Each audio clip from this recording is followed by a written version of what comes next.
The budget deficit in fiscal 26 looks like it's going to be higher than the budget deficit in 2025. And that's new news. And the bond market is not happy about it. I'm not happy about it either.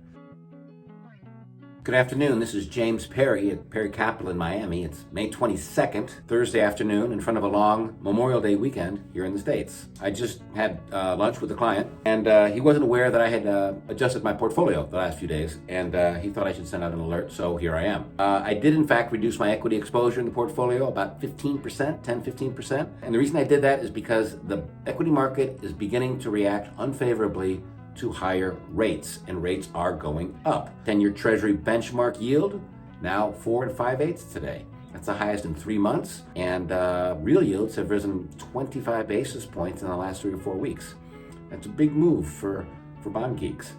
Why are interest rates going up? Same reason they always go up. Inflation expectations are rising after having gone down for a few months here. We've had some really good, favorable inflation figures in the real economy. But the problem is that one of the central tenets of the administration is spending cuts. And this budget deal that's been kind of hammered out in the House of Representatives and now approved doesn't go very far in cutting spending.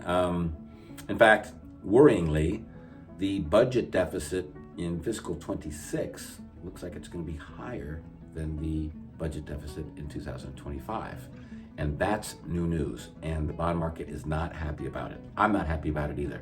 The reason for that is that, in February at the all-time highs, we knew stocks were priced to perfection. The AI industrial revolution was here, peace was breaking out all over the world, and the government was going to be shrinking, and we were back on our path toward fiscal responsibility.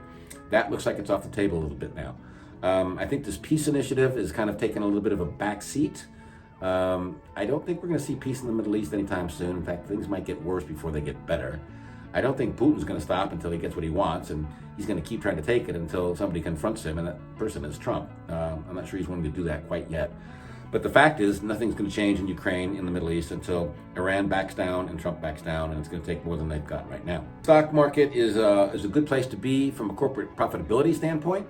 I think the corporate profits are good, and the reason for that is that the economy's in pretty good shape. There's plenty of liquidity. The economy is growing. We saw the data in the last week or two that says lower inflation and and higher growth. But again, the stock market was at its all-time highs because they thought we were going to get spending cuts, and it doesn't look like we're going to now. And that means that national debt number is not going to go down; it's going to go up. Bonds do not like that. I don't blame them. Bond geeks see it. I see it. It makes me nervous, and I'm worried about valuations. This is not a perfect world, and stocks are priced back up to perfection. So I think that, valuations can come down, and I think that they probably will. If they do come down and things stabilize and we get some positive developments out of Washington, I will revisit, maybe by July 4th when the Senate gets done with this bill. We'll see.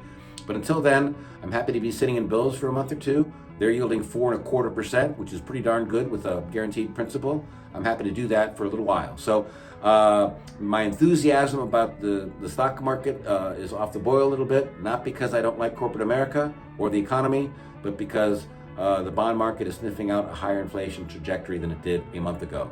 Be careful, be cautious, keep your eyes open, don't listen to all the narrative, look at the data, you'll do much better off as an investor.